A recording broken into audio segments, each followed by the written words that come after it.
Saudara-saudara yang kasih dalam Tuhan, kita tadi sudah memuji nama Tuhan. Kita memuji, kita menyatakan kepingin menyenangkan hatinya Tuhan. Ya toh? Nah, kita kalau nyanyi itu gampang, saudara. Tapi kita hari ini kita lihat, apakah kita ini sudah nyenengkan sungguh-sungguh atau belum? Sebab kalau cuma nyanyi-nyanyi tok itu gampang. Tapi bayarnya ini loh yang susah. Melakukannya ini yang sulit. Nah, maka dari itu kita harus belajar terus akan firman Tuhan dan mau mengerti. Sebab kerap kali kita ini tidak sadar, saudara. Kita apalagi ibu-ibu, bapak-bapak, ini kerap kali kalau ngomong sama anaknya itu gampang. Padahal lupa kalau kita ini sebetulnya kan anaknya Tuhan dah. Hah? Kita anaknya Tuhan dah. Nah, kira-kira kalau dibandingkan ibu terhadap anaknya sama kita terhadap Tuhan, kita lebih mengerti mana? Artinya kalau Tuhan ngajar sama kita, ngomong sama kita ngomong sama anak, itu sebetulnya jauh ndak bedanya. Sebabnya gini loh, Tuhan tuh maha kuasa, maha tahu. Tapi kalau kita dikasih tahu Tuhan, gampang ngerti apa enggak? Hah? Susah dong.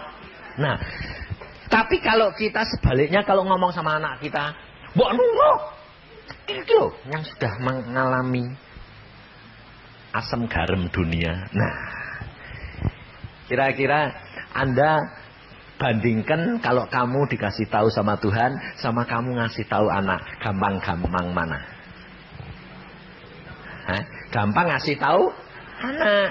Tapi kalau anak kita tidak bisa ngerti kita jengkel enggak? Hah?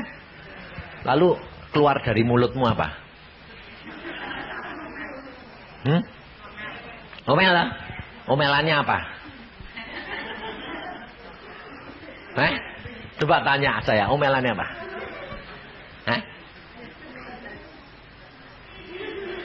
Paling sedikit, paling gampang lah. Bandel, gitu lah. Bandel, gitu lah. Nah terus kalau kamu tidak dengar Tuhan itu apa? Paling enggak bandel. Nah, kira-kira bandel mana? Bapak ibune sama anaknya? Hah? Loh, bandel mana? Hah? Sama? Anaknya bandel itu turunannya siapa? Hah? Turunannya siapa? Jadi kira-kira kalau anaknya bandel itu dari siapa? Mbok sadar. Kalau itu asalnya dari saya gitu loh. Ngaku gak mau. Ngaku juga susah. Lah itu dasare. Itu dasare gitu dah. Nah makanya itu kalau tua-tua sama tua-tua gini lumayan lah. Tapi kalau ada anak, lupa ada anak itu. Wah, lah tambah malu lagi. Coba kita ini sekarang kita sadar, kita lakukan. Kalau kita nyanyi tadi menyenangkanmu, benarkah aku ini sudah sampai apa belum? Baru seberapa loh? Kalau tidak sadar-sadar repot nanti. Sebabnya apa? Soalnya begini, Tuhan Yesus berkata, aku adalah terang dunia, betul? Nah, kalau saudara berjalan dari gelap, lalu sekarang kenal terang. Nah, kira-kira kalau dari gelap langsung dikasih terang benderang, silau enggak? Nah, jadi biasanya dari gelap, makanya kalau orang habis dioperasi matanya, itu kalau langsung dibuka buta lagi enggak? Buta. Orang dioperasi Sudah gelap, dioperasi. Kenapa tidak langsung dibuka terus lihat gitu? Bakal buta lagi. Makanya sama dokter ditutup dulu, habis itu dikasih kacamata hitam. Kenapa kok dikasih kacamata hitam? Supaya tidak silau, supaya lihatnya itu remeng-remeng gitu lah. Nah, jadi gelap, mesti keterang sedikit, terus baru terang lagi gitu dah. Nah, kenapa kok Tuhan itu mengajar ibu-ibu, bapak-bapak ini dari gelap ke terang itu harus meningkat. Karena kalau langsung terang itu tidak bisa. Karena apa? Karena dosa-dosa kita itu langsung kelihatan semua. Loh, betul lah? Loh, langsung dibongkar sama Tuhan semua itu. Malumu kayak apa? Lalu, aduh, sudah tak balik gelap lagi. Loh, betul lah? Soalnya gini, ada pertanyaan. Nah, saya juga mau tanya sama ibu-ibu ini. Orang jahat belum bertobat, boleh masuk surga enggak? Orang jahat belum bertobat, boleh masuk surga enggak? Hah? Enggak boleh? Hah? Kalau enggak boleh, di mana adilnya Allah? Hah? Oh, kok kamu yang ngurus? Lah ini kerap kali kita ini tidak sadar ngakini jadi Tuhan itu. Lah coba saudara semua ini sudah bertobat belum? Sudah tak? Tapi tetap berbuat dosa enggak? Ayo jujur. Tetap tak? Meskipun bertobat lagi tak? Lah pasti mati terus berbuat dosa terus mati piye? Kok enak. Loh, saudara tahu? Ini ada orang dosa, orang jahat, pembunuh, berzina, pokoknya paling jahat. Nah, dia ternyata ditempatkan oleh Tuhan di alam maut yang paling gelap. Nah, lalu dia teriak-teriak begini. Allah, kalau engkau itu adil, katanya kasih. Di samping adil kan kasih toh. Mengapa engkau tempatkan di tempat yang paling gelap, pekat seperti ini? Tuhan berkata, justru nak, aku taruh kamu di tempat pekat itu karena aku sayang. Mana sayang? Kalau engkau sayang dan kasih dan adil, izinkan aku pergi ke surga. Tuhan bilang, silakan. Loh, langsung orang itu dibawa malaikat bilang, ayo, katanya mau ke surga. Ya, berangkat dia. Dari tempat gelap ke remeng-remeng lagi. Langsung masuk ke surga, tempatnya terang benderang. Lalu dia lihat, loh, lah dosaku kok kelihatan semua. Seperti layar TV. Wah, aku berzina, aku membunuh, aku menipu, aku bohong, aku begini. Waduh, semua orang di surga nonton dia. Karena di surga tidak ada dosa. Wih, loh, kok ada tontonan baru. Nah, orang seneng enggak? Anda seneng enggak dilihat dosa-dosamu? Hah? Nah, kalau kamu berbuat dosa, kamu seneng di tempat terang atau tempat gelap? Kenapa? Supaya tidak kelihatan. Pada waktu dia lihat, waduh, dosaku kayak gini, lalu dia bilang, pantesan betul Allah, kamu tuh sayang aku, kasih. Aku kan jadi tontonan, bener, aku tak balik sah. Nah, lalu pergi ke tempat yang gelap. Nah, saudara, dosa itu sebetulnya salah satu apa? Mementingkan diri sendiri itu sebetulnya dosa enggak? Nah, kalau kamu menyanyi tadi, aku mau menyenangkan hatinya Allah, itu mementingkan diri sendiri apa enggak? Hah? Nah, sekarang saya tanya, kamu masih mementingkan diri sendiri enggak?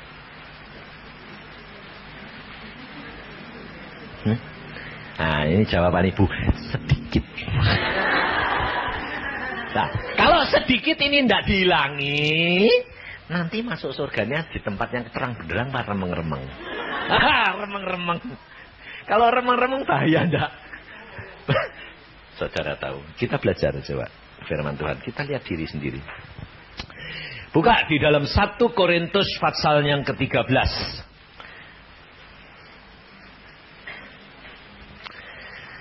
1 Korintus pasal 13 ayat yang ke-13. Jadi ingat-ingatnya gampang ya. Sudah semua? Sudah? Wah, itu belum, ibu itu masih cari-cari itu. Sebab saya minta supaya semua baca bersama-sama. Jadi mesti buka dulu 1 Korintus 13. Coba ditolong dibantu. 1 Korintus 13 ayat 13. Sudah? Ayo, 1, 2, 3. Demikianlah tinggal ketiga hal ini, yaitu iman, pengharapan, dan kasih. Dan yang paling besar di antaranya ialah kasih. Nah, coba kita lihat. Ada iman, pengharapan, dan kasih. Yang paling besar adalah kasih. Yang paling kecil berarti... Lu kok ketawa? Iman, pengharapan, dan kasih. Yang paling besar kasih. Jadi yang paling kecil iman. Betul tak? Iman tak? Nah, sekarang kita lihat. Mengapa iman dikatakan yang paling kecil? Dan ternyata orang Kristen ini paling senang iman. Betul tak? Segala-gala saya iman nih. Wah, betul tak? Betul tak? Loh, sebetulnya iman kenapa kok paling kecil? Tuhan itu loh rendah hati. Karena apa? Karena Tuhan itu tahu kamu ini baru lahir.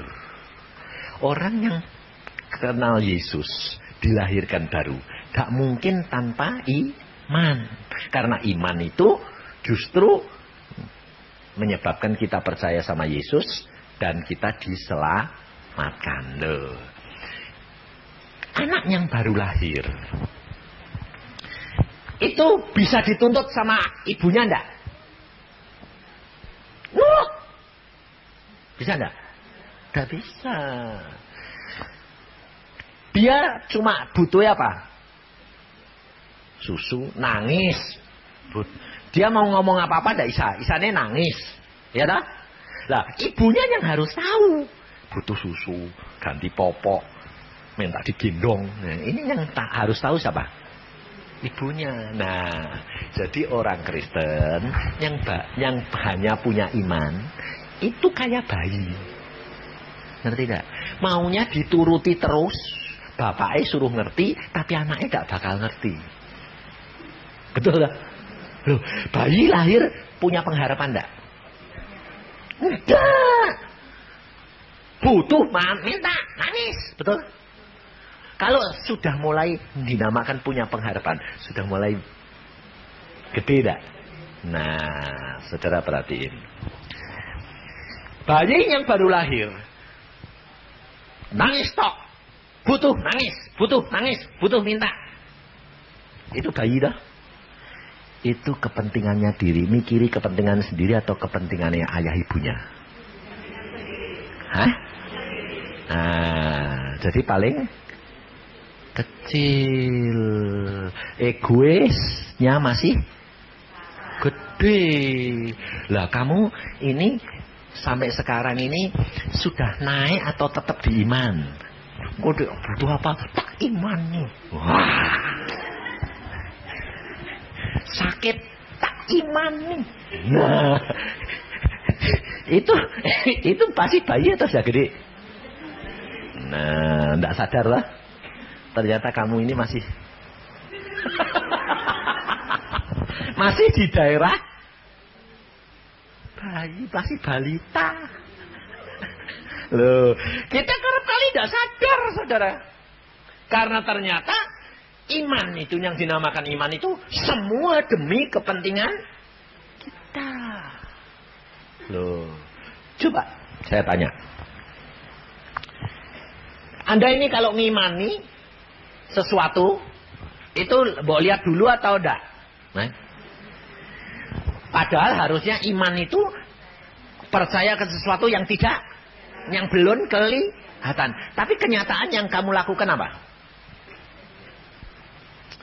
Mamanya saudara punya mobil, pengen ganti. Lihat mobil itu, imani. Nah. Lebih-lebih ditepuk-tepuk. Dalam nama Yesus, tak imani. Nah.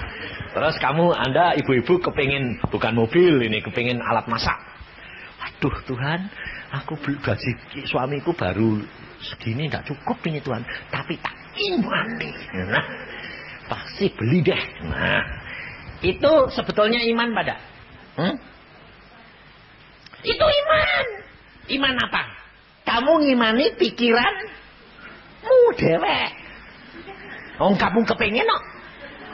Betul loh. Yang mbok imani, yang kamu kepengin. Bukan iman terhadap Tuhan. Loh. Kita kerap kali tidak sadar loh. Dia ngomong gampang. Iman. Wah. Terus mbok imani apa? Rumah itu. TV, mobil, alat masak itu. Loh. Oh, kenapa? Lah karena aku kepingin. Oh, jadi imanmu terhadap dirimu sendiri. Lah Tuhannya siapa? Ya pikiranmu itu Tuhannya. Lah itu padahal berhala. Loh. Kalau kamu pikiranmu jadikan dia Tuhan, itu berhala enggak? Berarti kamu nyembah siapa? Dirimu sendiri toh. Berarti menyembah berhala. Itu najis enggak? Itu di hadapan Tuhan berzina enggak? Nah, enggak sadar toh? Ternyata kamu lakuin itu terus toh? Iya. Tak imani. Loh, mau imani apa? Sekarang coba kesaksian ibu tadi. Ibu tadi bilang apa? Tahu-tahu suamiku groblak ngorok. Isa apa coba? Lalu tak imani. Bangkit. Ya, mbok imani. Ya di Tuhan Yesus, tolong. Bener. Dalam nama Yesus. Bangkit. Loh, itu keinginanmu atau keinginan Yesus? Keinginanmu. Tapi kalau bilang Tuhan Yesus tolong, lah itu benar. Jadi tolong, apa yang aku harus lakukan? Tuhan bilang sudah pulang. Ya pulang tau dari siapa apa? Mau apa coba? Ayo. Biar buat tangis sih. Loh, nangis boleh, panik boleh. Karena memang barang mau ditinggal itu susah. Wong hidup berpuluh-puluh tahun loh, meskipun gegeran terus loh. Tapi kalau mati kan ditangisi toh. Loh betul enggak? Kenapa kok ditangisi? Sebabnya sebabnya nanti enggak ada diajak gegeran lagi. Sebab kalau ditinggalkan sepi, betul tak ya? Loh, bagaimanapun juga, biarpun gegeran tiap hari, ada yang manis. Loh. Jadi biasa kalau nangis itu ya biasa, kalau takut panik biasa. Tapi jangan punya iman bayi, harus dituruti segala-galanya. Meningkat. Nah, kalau kita punya iman yang dikatakan oleh Tuhan, iman ini yang mengalahkan isi dunia. Iman yang bagaimana? Iman yang berharap kepada Tuhan. Nanti kalau Tuhan bicara, baru itu yang benar. Betul tak? Tapi yang kita imani kerap kali kehendak kita sendiri. Loh, anak sakit langsung sembuh dalam nama Yesus. Ya harusnya gini toh. Tuhan Yesus, anakku sakit. Kalau dosa, ampuni Tuhan. Apa aku yang dosa atau anakku? Lalu apa maksudmu Tuhan? Supaya dia ngerti, aku yang ngerti. Loh. Nah, kalau sudah minta ampun, baru Tuhan, bertindaklah apa yang aku harus lakukan. Loh, harusnya gitu toh. Nah itu. Karena apa? Kalau saudara begitu, berarti saudara ini sudah melangkah naik ke dalam pengharapan. Jadi tidak cuma berdiri di halaman terus, nanti masuk surganya juga di. Loh, sebab Alkitabnya ngomong loh, bukan saya loh. Apa yang terikat di dunia terikat di surga. Lah nek kowe nih dunianya ini ikut Yesus halaman baik. Lah nanti masuk surga, masuk di halaman. Makanya saya bilang iman kok iman ngemper. Loh, halaman itu emper loh. Emperan loh. Nah, masuk surga kok ngemper. Ngapain aku bilang? Masuk itu ya masuk. Surga ya punya rumah dewek gitu loh. Lumayan loh. Lumayan. Sebab di sana itu rumahnya macam-macam. Ada yang rumah adat. Rumah adat tahu. Jadi rumah besar. Terus dihuni sama-sama. Rombongan. Nah, itu masih lumayan timbang rumah ngemper. Lu dek ngemper itu malah. Nah, ada lagi yang punya rumah besar. Ada lagi yang seperti villa, ada macam-macam. Lah kamu kepinginnya yang mana? Wah, rumah besar sama-sama. Oh, imanmu rombongan. Loh, kalau rumah besar sendiri, bayar. Bayarnya juga sendiri. Mana ada punya rumah besar, orang lain suruh bayarin. Tidak ada. Kalau kamu imanmu rombongan, ya tinggali di sana nanti rombongan. Loh, sebaliknya, aku malah dikasih tahu Tuhan. Yusa, kenapa Tuhan? Kamu kepengen tidak punya rumah besar-besar? Ya kepengen dong Tuhan. Tapi kamu tidak punya rumah tuh. Hah? Aku tidak punya rumah? Tidak. Aduh Tuhan, aku ini ngajari orang tak suruh punya rumah gede-gede. Aku sendiri tidak boleh punya rumah. Tidak boleh. Kenapa Tuhan? Sebab kamu tuh jongosku. Loh, oh, jongosmu? Iya, jadi kamu tinggal sama saya. Oh gitu, ya mau deh. Nggak punya rumah dan masuk istana, lumayan. Biarpun jadi jongos loh. Jadi belum tentu. Maka dari itu coba kita belajar. Nah, kalau saudara cuma punya iman, ya toh, dan iman ini tidak diterapkan dalam situasi dan kondisi yang sesuai firman, Paulus bilang apa? Coba kita perhatikan. Coba kita lihat di dalam ayat yang kedua. Ayat kedua dulu. 1 Korintus 13 ayat 2. Sekalipun aku mempunyai karunia untuk bernubuat, dan aku mengetahui segala rahasia, dan memiliki seluruh pengetahuan, dan sekalipun aku memiliki iman yang sempurna untuk memindahkan gunung, tetapi jika aku tidak mempunyai kasih, aku sama sekali tidak berguna. Nah, jadi saudara tahu, jadi kalau iman ini biarpun kita punya, tapi kalau kita pakai untuk pemuaskan diri sendiri, bakal tidak ada, loh, tidak berguna. Bukan tidak berguna ini kata Rasul Paulus ini lalu saudara dibuang ke neraka. Tidak.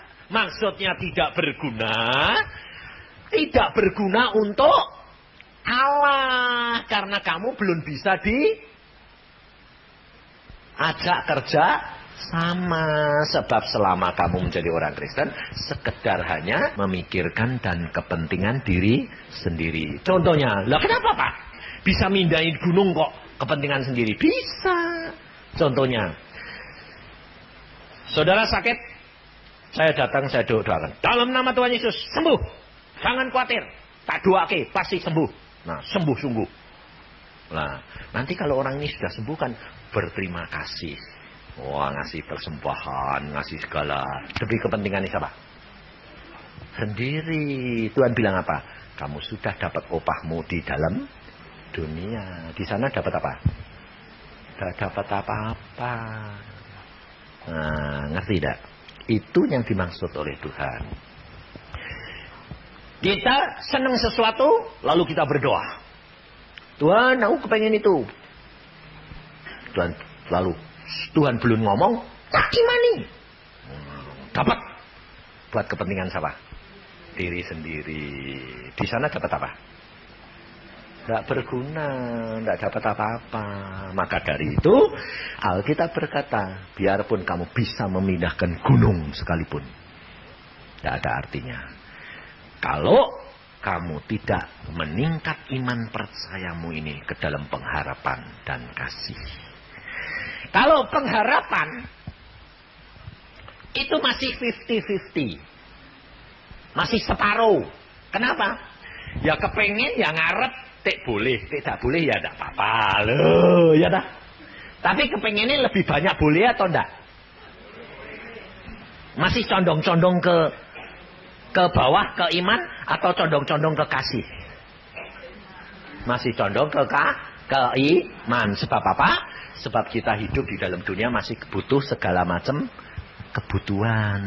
Sebab Yesus itu tahu Anda masih hidup di dalam daging. Nah, daging itu repot. Repot sungguhan. Sebabnya apa?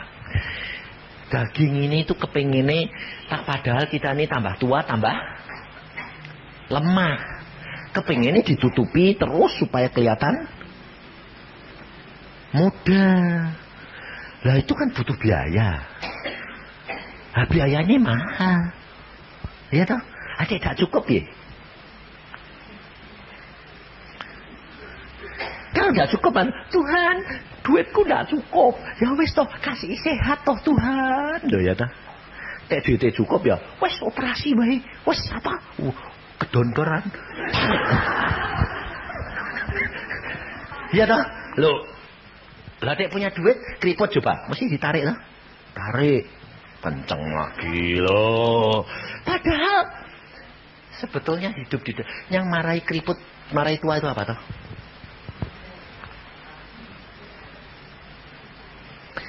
Alkitab bilang apa? Hati yang gembira adalah jadi kalau pikirannya tidak gembira jadi penyakit. Jadi yang marahi cepat tua sama apa? Ini. Makanya jangan banyak pikir. Cepat tua nanti. Tapi hatimu mesti gembira. Karena itu obat. Semuanya Allah yang ngatur. Kehidupan kekristenan, saudara tahu. Allah sudah berikan Roh Kudus.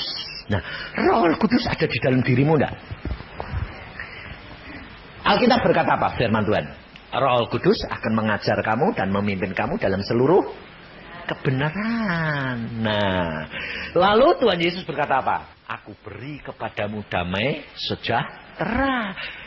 Kira-kira kalau kamu pikiran damai sejahteramu hilang enggak?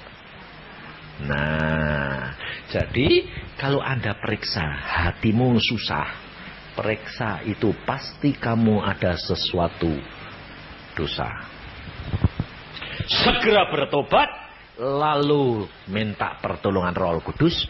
Tuhan, tunjukkan kesalahanku. Kenapa kok aku kehilangan damai sejahtera? Tapi kalau Anda tidak mau, terusin, Roh Kudus diemin. Dan kamu harus bayar harganya. Akhirnya pasti penderitaan yang datang.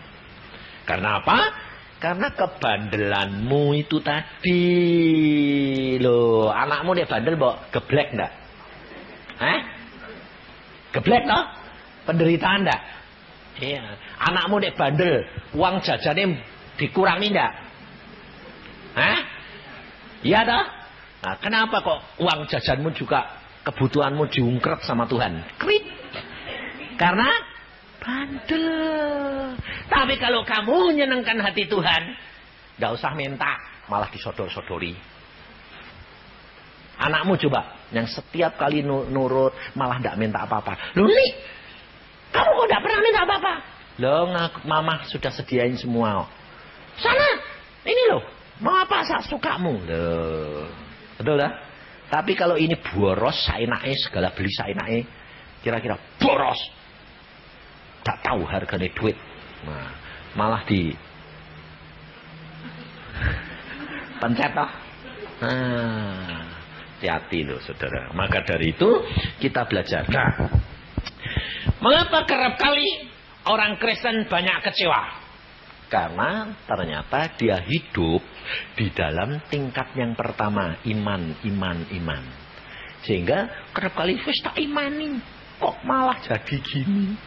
Loh, karena itu sebetulnya anak kecil yang kecewa, nangis tak dikasihi.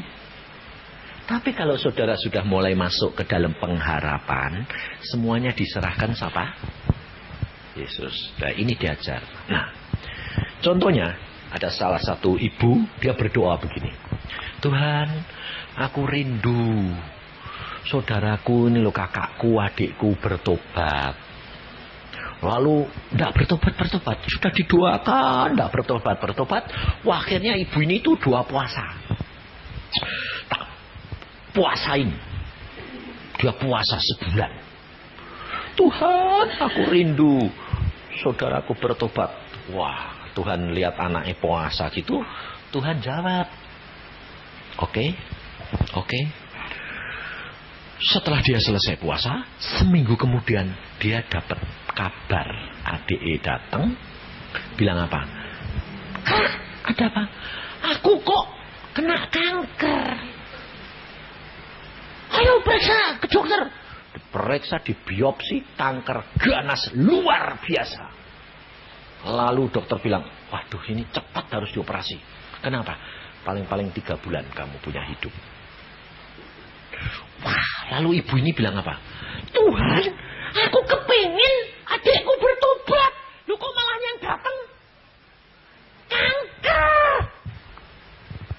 Tuhan jawab gini, lu kan kamu berdoa supaya adikmu bertobat. Iya. Lah aku ini lihat adikmu tuh tidak bisa bertobat kalau tidak dikasih kanker. Terus kamu bilang apa? Ampuni ya Tuhan, sembuhin ya Tuhan sekarang gitu. Loh, kalau sembuh langsung ya tidak bisa tobat. Betul tidak? Nah, sekarang kalau kamu cuma punya iman, kamu menghadapi kenyataan itu kecewa tidak? Nah iya, kecewa tak? Itu banyak orang Kristen. Tapi kalau orang Kristen itu sudah masuk ke dalam pengharapan, sudah masuk meningkat lagi ke tempat yang lebih tinggi, kasih. Dia rela berkorban asalkan semua untuk kemuliaan Bapa di surga. Loh, ya dah? Nah, Yesus coba perhatiin. Yesus itu salah apa? Enggak punya dosa dah? Kenapa dia diludahi? Kenapa dia harus disalib? Kenapa dia harus dihina? Kenapa dia harus dipermalukan? Karena dia kasih. Kenapa dunia ini dikatakan kasih ibu lain daripada kasih remaja? Karena kasih ibu itu selalu berkorban. Nah, kalau Anda mengenal kasih adalah pengorbanan dan penyerahan yang total, itu kasih. Anda percaya tidak? Allah itu maha kuasa. Dia sanggup melakukan segala perkara. Nah, pada waktu ini orang kanker. Lalu dia berkata, Tuhan kok jadi kanker? Ibu ini berkata, lalu Tuhan berkata, justru aku menjawab doamu. Ya sudah Tuhan, apapun yang terjadi dengan adikku, aku mengucap syukur. Karena aku tahu itu rencanamu pasti baik. Waktu kena kanker, saudara tahu, semua saudaranya yang lain bertobat. Kenapa? Dia bilang apa? Wah, atuk bertobat sekarang daripada nanti kena kanker baru bertobat. Loh, rencananya Allah kan bukan rencanamu dah. Dan ternyata si adik ini telepon saya. Pak Yusa tidak kenal saya, tapi saya tahu Pak Yusa. Ya terus, saya kena kanker Pak. Pak dokter bilang apa? Ganas sekali. Terus dokter bilang apa?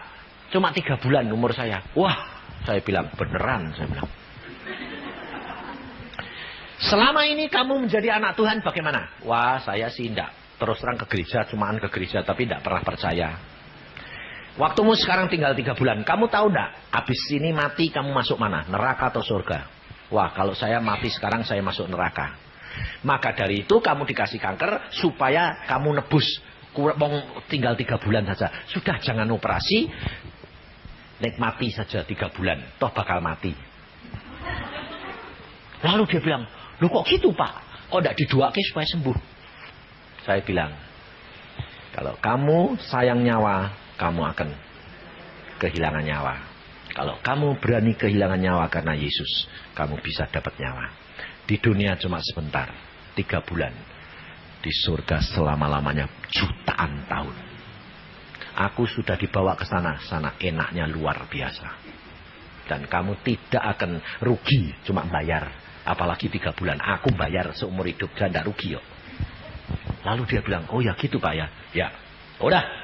Sekarang, tidak usah kerja. Dia dokter Anda. Tidak usah kerja. Nah terus, di rumah, baca Alkitab, berdoa, ngucap syukur, muji Tuhan. Kalau ada persekutuan datang, puji Tuhan. Pokoknya, tebus 3 bulan, lumayan. Pasti masuk surga. Minta ampun. Oh ya, kalau gitu ya sudah. Ya. Sudah dikerjain sungguh saudara. Dia pergi ke sekolahan, kantor karena dia ngajar. Dia bilang, aku kena kanker ini buktinya. Waduh, ayo kamu ke Singapura saja, saya biayai. Nanti dioperasi darah. Tidak usah lah, mau cuma 3 bulan kok. Toh dokter bilang, ganasnya luar biasa. Sebab di luar kelihatan kecil, waktu diambil 1 bola tenis. Dan dokter bilang, aku belum pernah lihat kanker kayak gini ganasnya. Cepat sekali. Nah, lalu dia bilang, ya sudah. Baru sebulan. Tangannya semutan. Sudah semutan. Nah, kalau semutan itu kan tanda-tanda mau lumpuh. Ngerti enggak? Nah, terus dia telepon lagi. Pak, tanganku sudah semutan, Pak. Saya bilang, lah itu tanda-tandanya sudah mebar. Loh, benar toh? Ini sudah sebulan toh, sudah tinggal 2 bulan. Dan cepat. Udah, jangan dipikirin semutan. Kamu ngomong, wah semutan mau lumpuh mau apa? Itu bukan urusanku. Yang penting aku kurang 2 bulan lagi masuk surga. Nah, baca Alkitab, mengucap syukur. Benar ditinggalkan, saudara. Karena dia muji Tuhan, baca Alkitab, banyak berdoa. Gak diinget-inget ini. Saudara, 2 bulan. Tinggal sebulan toh. Dia bilang, kurang sebulan Pak. Nah terus, semutan bagaimana? Oh ya, semutan hilang. Loh kok malah hilang? Lah, puji Tuhan. Jadi tidak terganggu. Tinggal sebulan. Cepat. Dikebut. Wah. Dan dia lalu karena dia sudah tidak mikir mati, kan makan banyak. Iya toh? Loh, kalau tinggal sebulan tinggal 3 bulan ngapain diet? Betul enggak? Makan dia. Wah, aku sekarang segala tak makan, Pak. Ya bener. Wes, belum tentu nanti do surga ono. Ya toh, makan wae. Loh, betul enggak? Loh, berpikirnya gampang saja toh. Lalu dia makan segala. Saudara tahu, naik 5 kilo.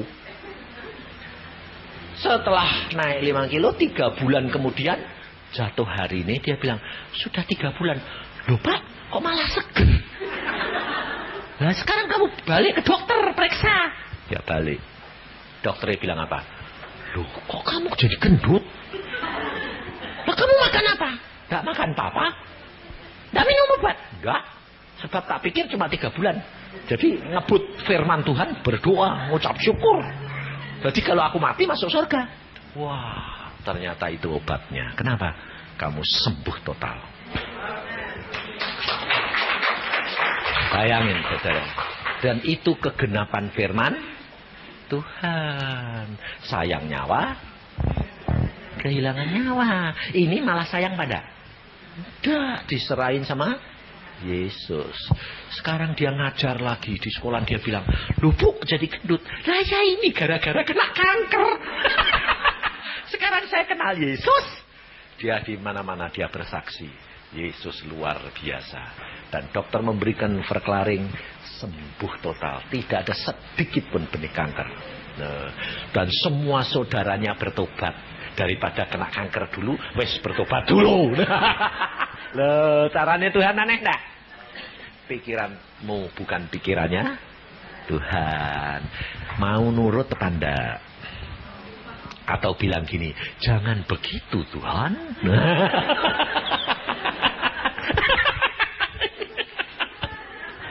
Lah, kalau kamu bilang jangan begitu Tuhan, ngatur Tuhan lagi enggak?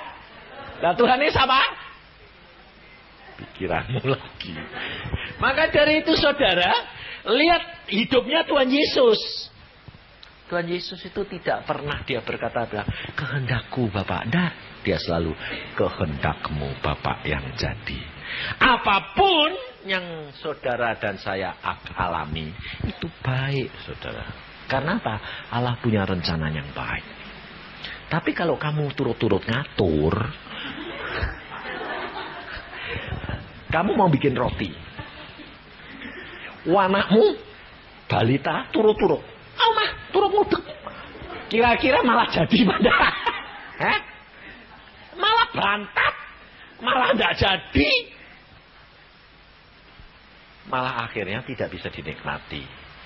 Kalau anakmu ini percaya, udah jangan ganggu mama, biar bikin, biar cepat, biar nanti jadi, terus kita yang nikmati. Biarkan Allah yang mengerjakan. Dia lebih ahli, lebih lihai. Ya toh? Kalau dia yang bikin cepat, kalau kamu yang turut-turut, muter-muter nanti kayak bangsa Israel di padang belantara. Betul? Nah, satu lagi. Supaya saudara itu hidup penuh penyerahan. Alkitab berkata, Yesus berkata, hendaklah engkau jadi saksi. Nah, ini orang satu daerah kampung. Ini dia sendiri yang jadi orang Kristen. Semuanya bukan Kristen. Dia dapat tekanan.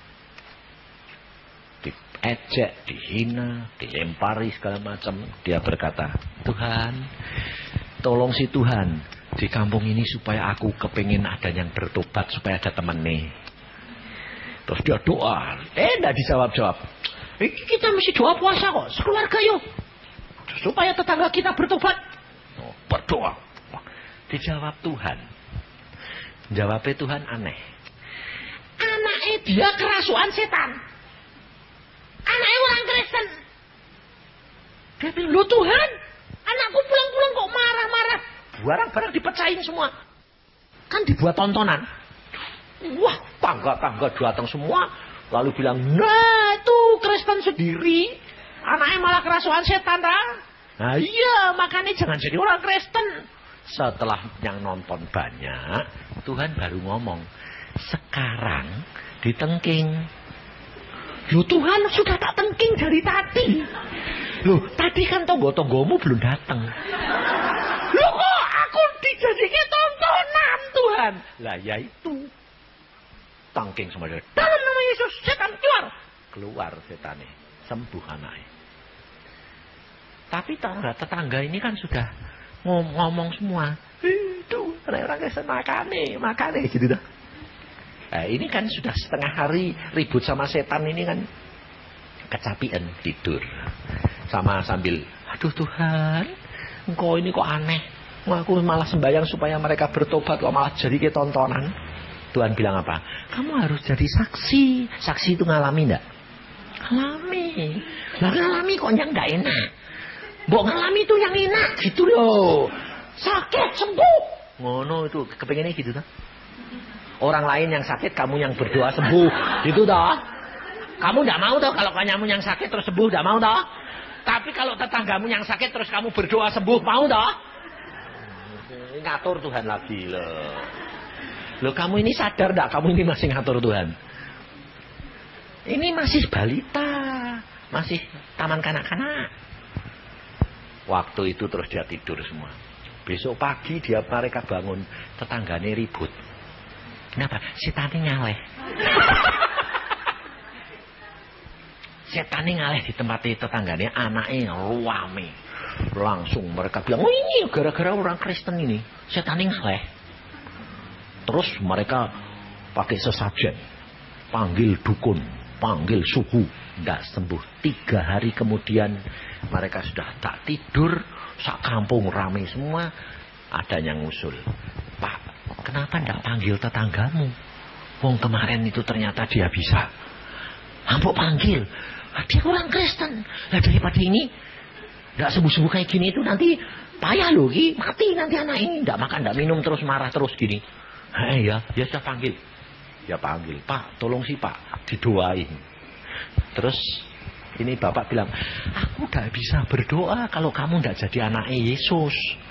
Kalau anak Yesus nanti punya kuasa. Kalau tidak jadi anak Yesus tidak bisa. Ya sudah, saya mau jadi anak Yesus. Keluarga. Ya sudah, biar demi anak. Nah, bertobat. Setelah terima Yesus, minta ampun. Sekarang kamu bertindak bersama-sama dalam nama Yesus. Setan keluar. Setan keluar. Tetangganya tobat. Besok setannya ngaleh tangganya lagi. Dan ini terjadi sampai satu kampung bertobat. Caranya Tuhan itu caramu enggak? Nah terus sekarang mau dipakai Tuhan. Nur. Loh tak. Lah ya ternyata diajari ya tetap susah toh. Wong bandel-bandel. Lah itu kenyataan. Loh, ini fakta loh. Ini terjadi sungguh ini. Maka dari itu kamu harus seperti Yesus, kasih, masuk dalam pengharapan, masuk dalam kasih. Kasih itu rela berkorban. Sebab itu Alkitabiah yang ngomong, bukan saya.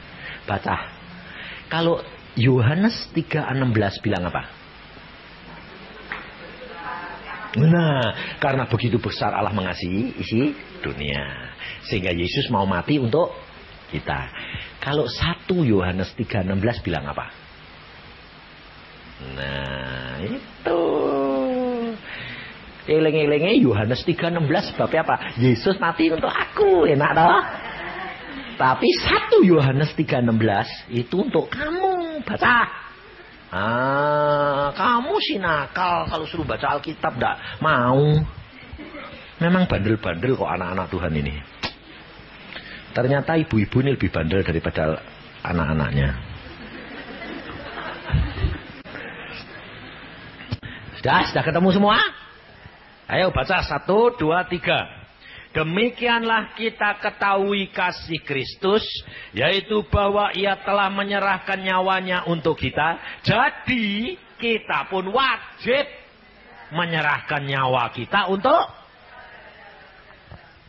nah ya, untuk saudara-saudaramu. Engkau tidak dituntut menyerahkan nyawamu untuk isi dunia, sebab tidak kuat.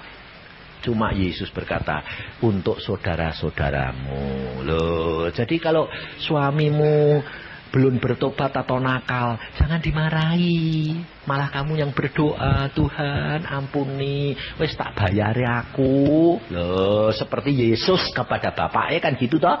Dan kamu malah ngajari. Enggak malah nolong, malah mentungi. Loh ya tidak bakal bertobat. Ngerti? Kamu harus belajar firman. Yesus mati untuk kita. Kita pun wajib mati untuk saudara kita. Rela berkorban. Itu kasih. Jadi jangan sekedar cuma punya iman, tapi meningkat kepada pengharapan dan kasih. Maka itu yang sempurna. Karena Allah kita adalah Allah yang kasih, yang mau mengerti keadaanmu. Yesus sudah mati lebih dahulu. Jadi kalau kamu rela, pasti kamu dibela. Tidak usah membela diri, kau dibela. Allah itu luar biasa. Saya bisa ngomong karena apa? Saya ngalami, saudara. Damai sejahtera saya tidak hilang. Padahal saya punya tanah, baru ditawar 200 juta. Sekarang diambil sama orang berpangkat jenderal. Dibangun gitu saja. Saya bilang, loh Pak, saya punya sertifikat kok. Dia bilang apa?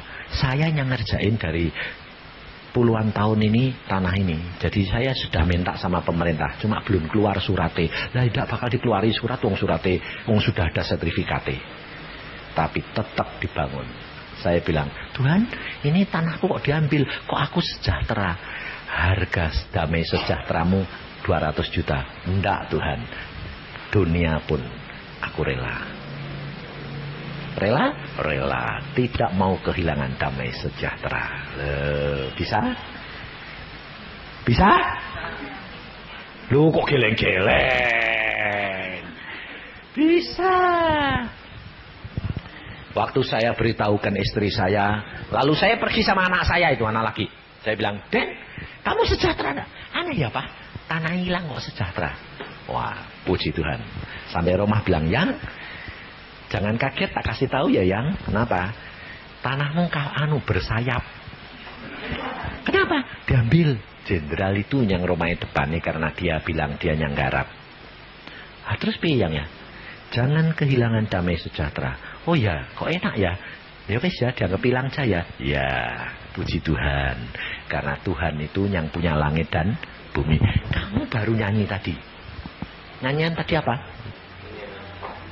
Segala sesuatu terjadi atas kehendaknya salah. Hah? Nyanyi gampang. Jadi kejadian itu Allahmu tahu enggak? Kenapa dibiarkan?